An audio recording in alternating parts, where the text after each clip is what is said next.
Irmãos, nesta noite eu quero trazer uma palavra bem sucinta, mas a palavra da parte do Senhor, a palavra que o Senhor colocou no meu coração. Eu quero ler Lucas, Evangelho segundo escreveu, Lucas capítulo 12, Lucas capítulo 12, a partir do versículo 13.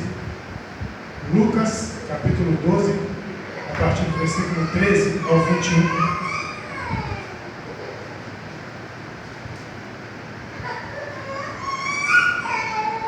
Diz assim: desse ponto, um homem que estava no meio da multidão me falou: Mestre, ordena meu irmão que reparta comigo a herança. Mas Jesus me respondeu: homem, quem me constituiu juiz ou partidor entre vós? Então ele emendou: tende cuidado e guardai-vos de toda e qualquer avareza, porque a vida de um homem não consiste na abundância dos bens que ele possui. E lhes proferiu ainda uma parábola dizendo: o campo de um homem rico produziu com abundância, e arrazoava consigo mesmo, dizendo: que farei? Pois não tenho onde recolher os meus frutos. E disse: farei isso, destruirei os meus celeiros, reconstruir os eis maiores, e aí recolherei todo o meu produto e todos os meus bens. Então direi à minha alma: tens depósito muitos bens para muitos anos, descansa, come, bebe e regala-te. Mas Deus lhe disse: louco, esta noite te pedirão a tua alma. E o que tens preparado? Para quem será? Assim é o que entesoura para si mesmo, não é rico para com Deus. A igreja pode se sentar. Como eu disse, serei breve, mas é uma palavra da parte do Senhor. Irmãos, aqui quem está diante de vocês é alguém que já disse isso em outras oportunidades, mas repito, alguém que foi ao Senhor, não porque estivesse passando por uma enfermidade, ou por uma tribulação, uma dificuldade na vida sentimental, vida familiar, ou qualquer coisa desse tipo, mas alguém que foi ao Senhor por questões existenciais,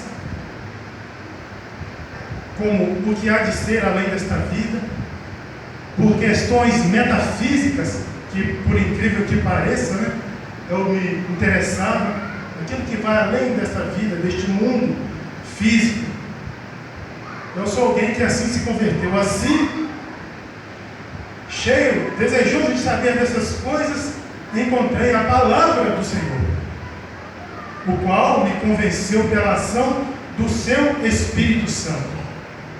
Lemos aqui um texto no qual o Senhor reprova a avareza, no qual o Senhor chama de louco alguém que entesourava para si apenas nessa terra e não se preparava para a vida que haveria de vir. Alguém que o Senhor chama de louco e pergunta: e o que tem se preparado? Para quem será? Louco, essa noite pedirão a tua alma. A minha esposa e eu, quando vínhamos caminhando aqui para esta igreja, nós vínhamos até falando acerca de homens que nós temos visto hoje na igreja, que têm se digladiado, brigado, entrado em contendas por títulos, por cargos. São homens de fato que não têm os olhos, eu diria, fitos na eternidade. São homens que não se preocupam com aquilo que há de ser no além, depois desta vida. O Senhor Jesus disse que nós deveríamos ajuntar tesouros no céu, não aqui na terra, onde a traça e a ferrugem tudo consomem, onde os ladrões minam e roubam. Temos vivido dias em que movimentos evangélicos ou ditos evangélicos pregam o evangelho tão somente no plano horizontal, no plano desta vida. Bons eram aqueles tempos em que a igreja do Senhor se preocupava com heresias tão somente como de grupos heterodoxos como Testemunho de Jeová, Mormons, Espíritas, Adventistas. Hoje não. Homens que se intitulam pastores, movimentos que se dizem evangélicos, têm pregado aí, distorcido a palavra de Deus, pregando a mensagem, repito, volto a dizer, preocupada tão somente com o plano desta vida. A palavra de Deus em Eclesiastes capítulo 3, no versículo 11, Eclesiastes 3:11, aqui a palavra vai nos dizer que o Senhor colocou a eternidade no coração do homem. Tudo fez Deus formoso no seu devido tempo. Também pôs a eternidade no coração do homem, sem que esse possa descobrir as obras que Deus fez desde o princípio até o fim. Então a eternidade foi algo que o Senhor colocou no coração do homem. Logo não podemos viver, como se tudo limitasse a essa vida. Nesse texto que acabamos de ler aqui, o texto de Lucas, capítulo 12, esse homem, ele é chamado pelo Senhor de louco. Louco, essa noite pedirão a tua alma, e o que tens preparado, para quem será? Por que ele foi chamado de louco? Porque ele era ingrato, irmãos. Aquele homem era ingrato para com Deus. Ingrato para com Deus. Nós podemos ver aqui no versículo 16, que diz que o campo dele havia produzido com abundância, irmãos. O campo dele havia produzido com abundância. Ora, era um homem abençoado, certamente um homem trabalhador, com certeza um excelente administrador, adquiriu seus bens ali pelo seu labor. O Senhor abençoou o solo daquele homem, fazendo produzir muito, mas aquele homem ali, ele era ingrato para com Deus. Ele não reconhecia que tudo aquilo partia do Senhor.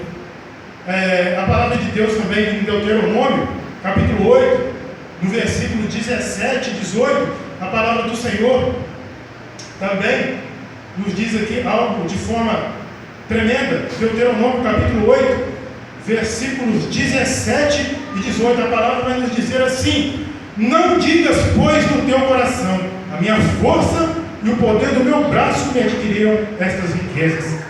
Antes, te lembrarás do Senhor teu Deus, porque Ele que te dá força para adquirir riqueza, para confirmar a sua aliança que sob juramento prometeu a teus pais, como hoje se vê. Tiago no 17 também vai dizer que toda dádiva perfeita procede do alto, do Pai das luzes. Esse homem também foi chamado de louco, por quê? Porque ele confiou nos seus bens. A sua confiança estava naquilo que os seus celeiros guardavam. Isso seria a garantia do seu futuro, a sua, digamos assim, aposentadoria, a sua poupança. Louvado seja o nome do Senhor Jesus. Aquele homem estava confiando nos seus bens. Sobre isso, o Senhor Jesus também nos deu uma palavra no capítulo 6 de Mateus 6, 19. O nosso mestre, o nosso Senhor, assim nos disse, Mateus capítulo 6, versículo 19: não acumuleis para vós outros tesouros sobre a terra, onde atrás a ferrugem corrói, onde os ladrões escavam e roubam, como eu acabei de falar aqui, mas ajuntai para vós outros tesouros no céu, onde traça nem ferrugem corrói, e onde os ladrões não escavam nem roubam, porque onde está o teu tesouro, aí também estará o teu coração. Então devemos viver, irmãos, de modo que ajuntarmos tesouro no céu, procurarmos viver no nosso dia a dia tudo que temos aprendido aqui entre essas quatro paredes. Claro que temos compromissos a honrar, temos as nossas necessidades temporais, as nossas necessidades físicas, contudo, devemos estar vivendo, repito, de modo a ajuntarmos esses tesouros nos céus. Jeremias capítulo 17, versículo 5 vai dizer: assim diz o Senhor, maldito o homem que confia no homem que faz da carne mortal o seu braço e aparta o seu coração no Senhor. Uma das razões também desse homem ter sido chamado de louco é por estar confiando na força dos seus braços, nos seus bens que ele ajuntara. Louvado seja o nome do Senhor. Aquele homem também estava enganando, irmãos, a sua própria alma. Ele estava vivendo ali num alto engano. No versículo 19 desse capítulo 12 de Lucas, o Senhor, a palavra do Senhor vai nos dizer assim: então direi à minha alma, tens em depósito muitos bens para muitos anos, descansa, come, bebe e regala-te, né? Então aquele homem ele tinha tudo, mas não tinha um descanso ali para a sua alma, né? Ele na sua loucura chegou a pensar que seus bens poderiam dar descanso à sua alma, né? É o que nós temos visto em muitas pessoas fartas de bem, contudo suas almas não têm descanso, porque bem sabemos que ninguém e nada nesta vida pode de fato descansar uma alma cansada. Eclesiastes 5:12, né? Doce é o sono do trabalhador, quer coma pouco, quer muito, mas a fartura do rico não o deixa dormir. Embora tenha fartura, aquele homem ali, a fartura dele não o deixava dormir. Provérbios capítulo 15, versículo 16, a palavra do Senhor também nos vai dizer que melhor é um pouco haver do temor do Senhor do que o grande tesouro onde há inquietação.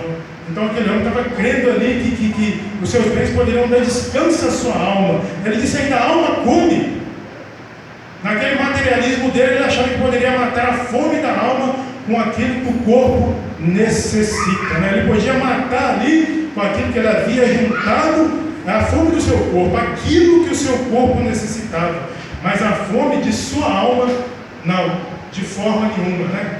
A palavra de Deus ali em Amós capítulo 8, versículo 11, o Senhor diz que Ele enviaria sobre a terra fome, uma fome, mas não fome de comida, né?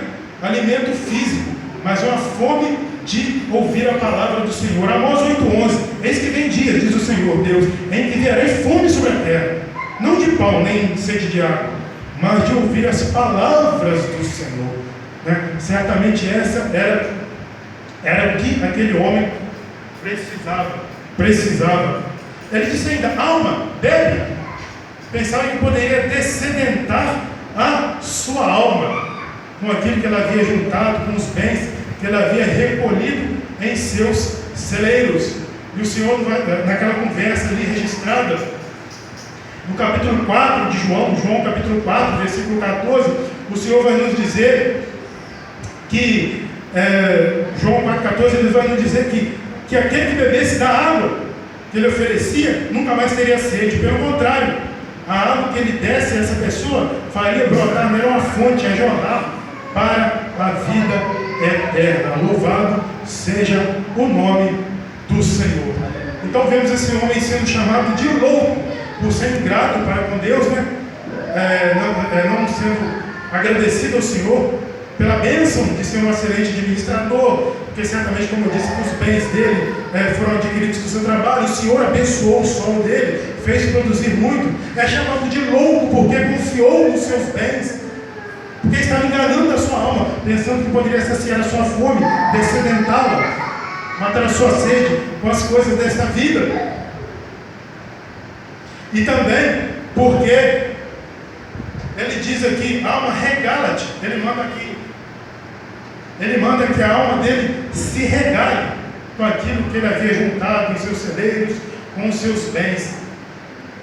Mas nós sabemos que a única verdadeira regalia que temos é a herança na eternidade, que iremos receber na eternidade, né? Apocalipse capítulo 14, versículo 13, vai nos dizer que a única coisa que nos acompanhará, o único bem que levaremos para a eternidade, é aquilo que fizemos aqui em prol do reino de Deus. Apocalipse 14, 13 vai nos dizer: então ouviu a voz do Senhor dizendo: escreve, bem-aventurados os mortos que desde agora morrem no Senhor.